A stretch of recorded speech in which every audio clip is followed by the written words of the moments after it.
మిత్రులారా నమస్తే. సాహితీ సంపెంగలకు స్వాగతం. ఇందులో భాగంగా నేటి కథా సంపంగి కొండెక్కని దీపం. రచయిత మౌనిక సుదర్శనం గారు. వీరిని గురించిన చిరుపరిచయం ఒక 2 మాటల్లో. సమస్య వచ్చినప్పుడు ధైర్యంగా ఎదుర్కోవాలి తప్ప భయపడి చావటం పరిష్కారం కాదని ఈ కథ ద్వారా సమాజానికి సందేశం ఇస్తున్నారు. ప్రస్తుతం వీరు జేపీ మోర్గాన్ సంస్థలో సాఫ్ట్వేర్ ఇంజనీర్గా పనిచేస్తున్నారు. వీరు యువ రచయిత్రి. నమస్తే తెలంగాణ, ముల్కనూరు సాహితీపీఠం సంయుక్తంగా నిర్వహించిన కథల పోటీలో ఈ కథ 3000 రూపాయల నగదు బహుమతిని గెలుచుకున్నదండి. ఇక కథలోకి వెళ్ళిపోదాం. చదువుతున్నది శ్రీమతి సోంపాక సీత. చెట్ల మీద పూలన్నీ బతుకమ్మల పేరంటానికి ఇళ్లంగా చేరినట్లు, పొద్దుగుంకేళ్ల పక్షులన్నీ చెట్ల మీదకు చేరుకున్నట్లు, అత్తగారిళ్ళకు పోయిన ఆడబిడ్డలు బతుకమ్మ పండుగకు తల్లిగారిళ్ళకు చేరుకుంటారు. ఆడబిడ్డల రాకతో ఊరి నిండా రంగురంగుల సీతాకోక చిలుకలు వాలినట్లు, నగల దగదగలతో, గాజుల గలగలలతో, గజ్జెల చప్పుళ్లతో, గంధపు సువాసనలతో ఊరు కొత్త పెళ్లి కూతుర్లా ముస్తాబై మురిసిపోతుంది. ఇక చిన్ననాటి ముచ్చట్లతో అరుగులు, బతుకు కష్టాల వలపోతతో మంచినీటి బావులు, మసక చీకట్లో వాకిట మంచాల మీద కూర్చుని పంచుకునే మాటల మూటలు, గుండెల నిండా దాగిన జ్ఞాపకాలను వంపుకుంటూ, గుండెచాటు గాయాలను తడిమి చూసుకుంటూ, సంతోషాల పల్లకిలో ఊరేగుతూ, మనసు పొరల ఒరిపిడికి ఇంకిన కన్నీళ్లను ఓదార్చుకుంటూ, ఇలా పసందైన మాటలతో, ఘాటెక్కిన వాదనలతో, మసాలా సంగతులతో ఊరంతా కుతకుతలాడుతుంది. అమ్మక్కో, ఓ భూలక్ష్మి, గౌరక్క ఇంకా లేవలేదానే? మబ్బుల్నే లేసి గాయగాయ గత్తర చేసేటిది కాదే నీ ముద్దుల బిడ్డ? అవ్వల్లో ఇంకా లేవనే లేదా? అవును కాదు, మరిసేపోయినా. ఇక అక్క ఊరికొత్తాందని రాత్రి మా బావ గౌరక్కని నిద్రపోనిచ్చినట్టు లేదు, అందుకే మస్తుగా నిద్రపోతాంది అంది గౌరీ వాళ్ళ పిన్ని బిడ్డ సీత. ఓ పొల్ల, ఏం మాటలే గవి, పోయి మీ అక్కని లేపుకోరాదే, ఈ పోరికి పెళ్ళైన యువరం రాలేదు ఇంకా, దీని మొగుడు దీంతో ఎట్లేగుతాండో ఏందో అంది వాకిలి ఊడుస్తున్న గౌరి తల్లి భూలక్ష్మి. అమ్మక్క, తమ్ముని సుత తోల్కబోతానం పూలు తెంపనీకి, గౌరక్కని లేపకులే, దానికి కూడా మేమే కోసుకొత్తంది, పాపం దాన్ని పండని అంటూ గిరుక్కున మళ్ళీపోయింది సీత. గొడ్ల కొట్టంలో పెండకళ్ళు తీస్తున్న సీత తండ్రి వెంకన్న, ఇగో నిన్నేనే, ఓ పాలిట్రా అని వాకిట్లా అలుగు చల్లుతున్న భార్యను పిలిచిండు. ఏందయ్యా అగ్గోగట్ల ఏడవబడితివి, పానం గిట్ట మంచిగా లేదా ఏంది? జర్రుండు, జప్పున గిన్ని మంచినీళ్ళు తెత్తా అంటున్న భార్యను ఆగమని చెయ్యతో ఇషారా చేసి పెళ్ళాం దగ్గరికి వచ్చిండు వెంకన్న. నిన్న గౌరవం తోల్కరాని పోయిన గదనే, వాళ్ళ అత్త బిడ్డను సాగునంపుకుంటా అనరాని మాటలన్నదే, లగ్గమై గిన్నొద్దులైన పిల్లాజలాలైన గొడ్డుబోతు దానివి మాకేడ దాపురించినవే అని శాపనార్థాలు పెట్టింది. ఈ పాలి మీ అవ్వకి చెప్పి డాక్టర్కు చూపించుకునిరా, 2 నెలల్లో కడుపున కాయబడకుంటే నా కొడుక్కి ఇంకో లగ్గం చేస్తా, ఇక నువ్వు మీ అవ్వగారింటికి పోతావో అడక్క తింటావో నీ ఇట్టం అని పిల్లను ఎట్ల పడితే గట్లన్నదే. ఆ మాటలింటా అంటే పానం చచ్చిపోయిందే.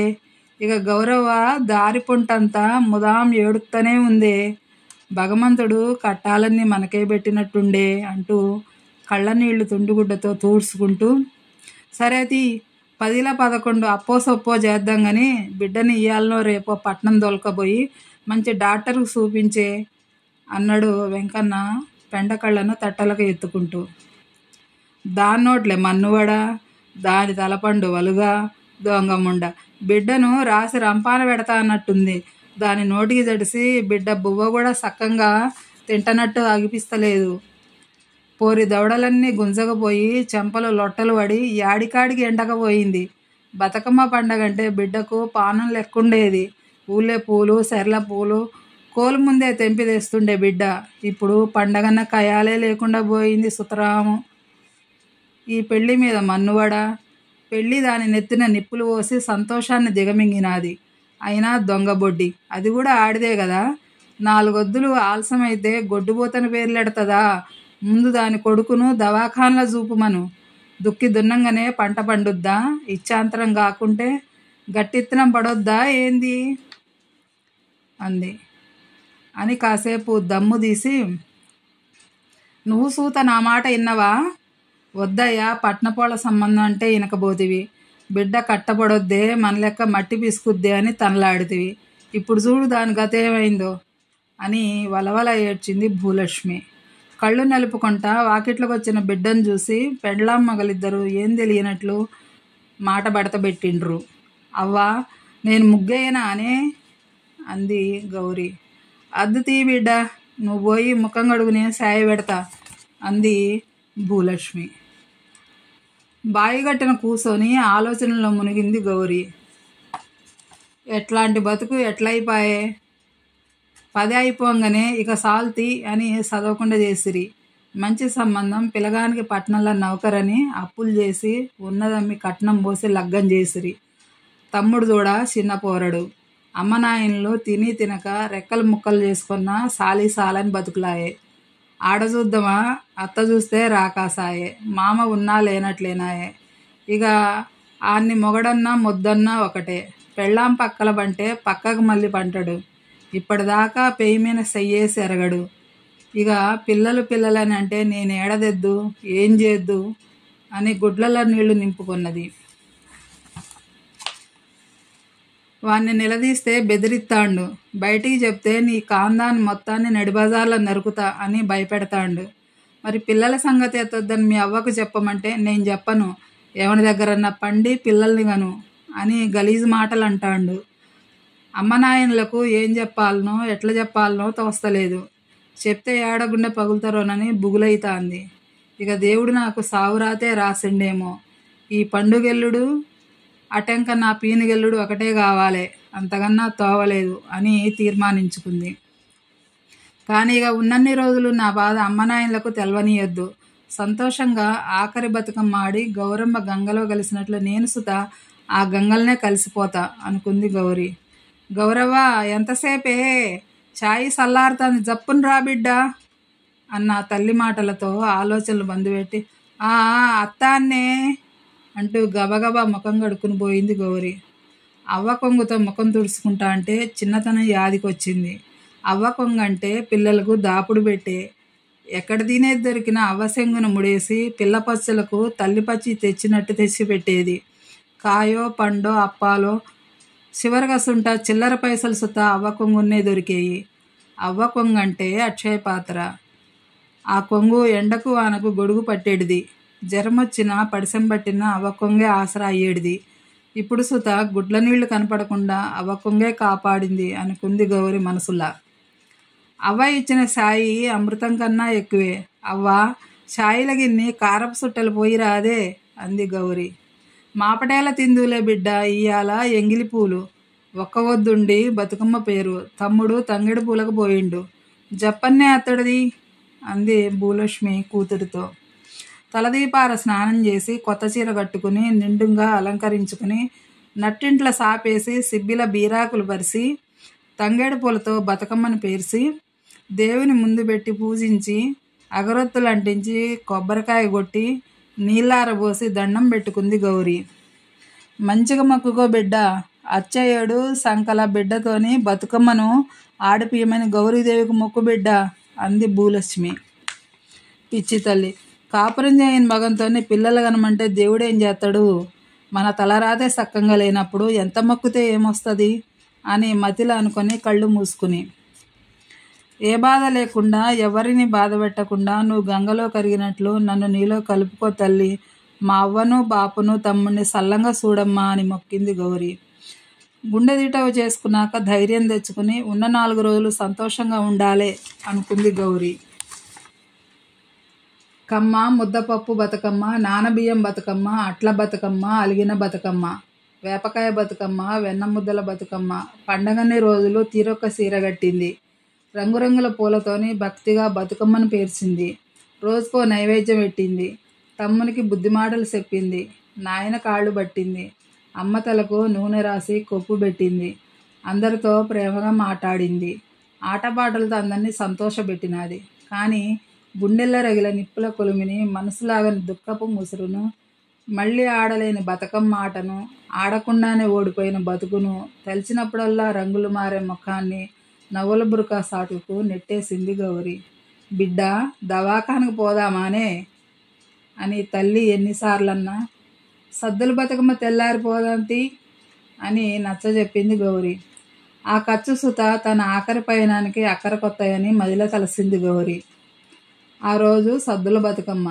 అందని కొమ్మల తంగేడు పూలు, అంతులేని లోతుల తామరలు, కలువలు, గౌరమ్మకి ఇష్టమైన గుమ్మడి పూలు, దేవుళ్ళకి ఇష్టమైన మందారాలు, పొన్నలు, పొవడలు, సీతమ్మ జడలు, గునుగు పూలు, బంతులు, చామంతులు, గోరింటలు అన్నింటినీ బీరాకులు పరిచిన పెద్ద తాంబాళంలో దొంతులుగా పెట్టి బతుకమ్మను పేర్చి, బతుకమ్మ శిఖరాన పసుపుతో గౌరమ్మను చేసి అలంకరించింది.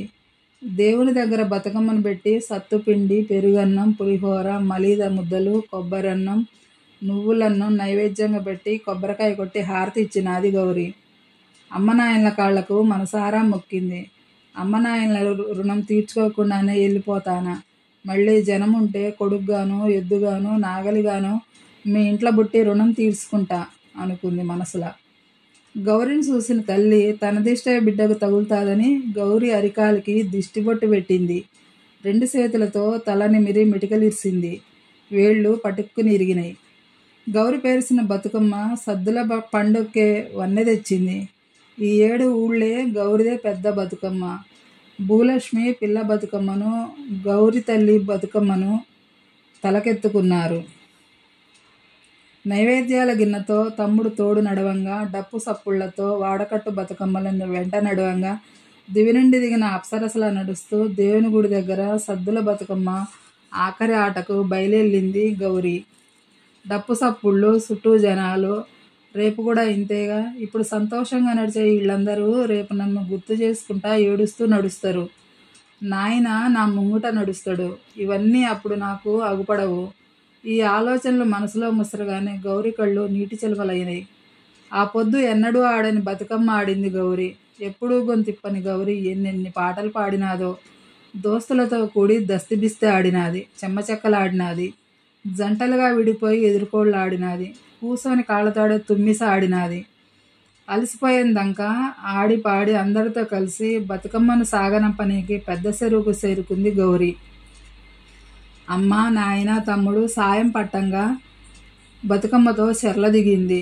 పోయిరా బతుకమ్మ పోయిరావమ్మ, ఇచ్చుకుంటా వాయినం, పుచ్చుకుంటి వాయినం. జోరుగా సాగే బతుకమ్మ పాటలు, మంగళారతులు, వాయినాల పాటలతో రేవంతా సందడిగా ఉంది. దీపాలతో తేలే బతుకమ్మలతో చెరువు వెలుగుపూల తోటలా కనిపిస్తాంది. పిల్ల బతుకమ్మను ఇడిసి అందరూ కలిసి పెద్ద బతుకమ్మను కొంచెం లోతుకెళ్ళి ఇడిసి పెడుతున్నారు. గౌరమ్మ, నీతో పాటు నన్ను గంగలో కలుపుకో తల్లి అని గౌరమ్మకు మొక్కి, నీ దీపం కొండెక్కక ముందే నా దీపాన్ని కొండెక్కిచ్చు తల్లి అని మనసులో చివరిసారి మొక్కుకుంది గౌరి. అవ్వ ముఖం చూసింది పిచ్చి తల్లి. బిడ్డ చాలా సంతోషంగా ఉందని అమాయకంగా మురిసిపోతాంది. తండ్రి కళ్ళల్లో ఎన్నడూ కనపడని సంబురం.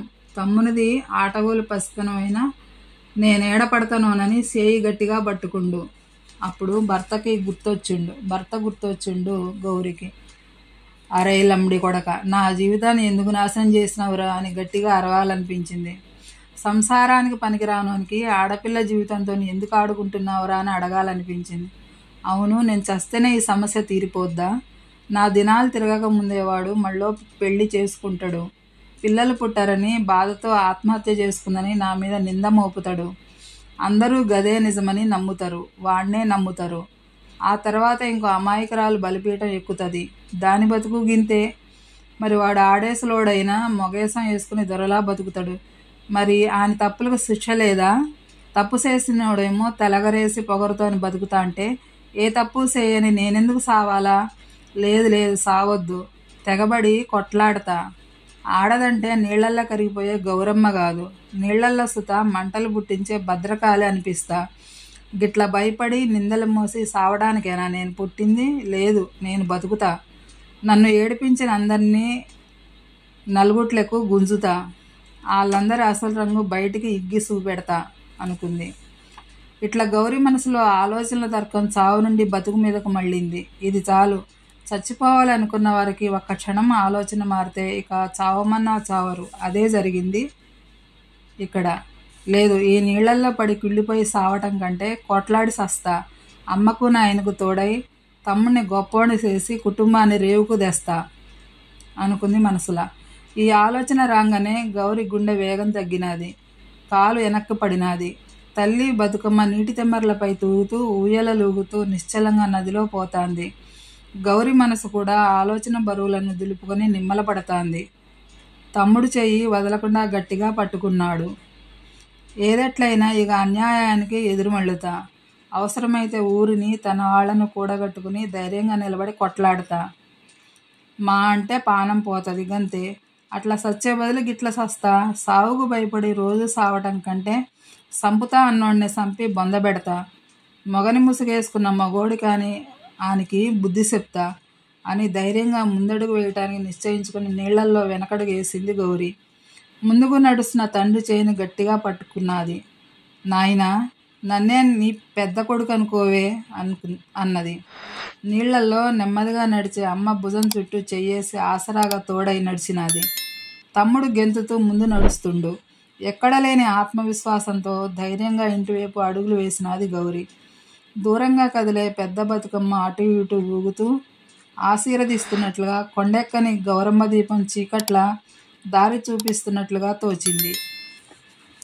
మిత్రులారా, మీకు ఈ కథ నచ్చినట్లయితే లైక్ చేయండి, ఒక కామెంట్ రాయండి, మీ మిత్రులకు షేర్ చేయండి, సబ్స్క్రైబ్ అవ్వండి. మరింత మంచి సాహిత్యంతో మీ ముందుకు వచ్చే నా యొక్క ప్రయత్నాన్ని ప్రోత్సహిస్తారని ఆశిస్తూ మరో కథతో రేపు మీ ముందుంటాను. అంతవరకు సెలవు. ధన్యవాదాలు.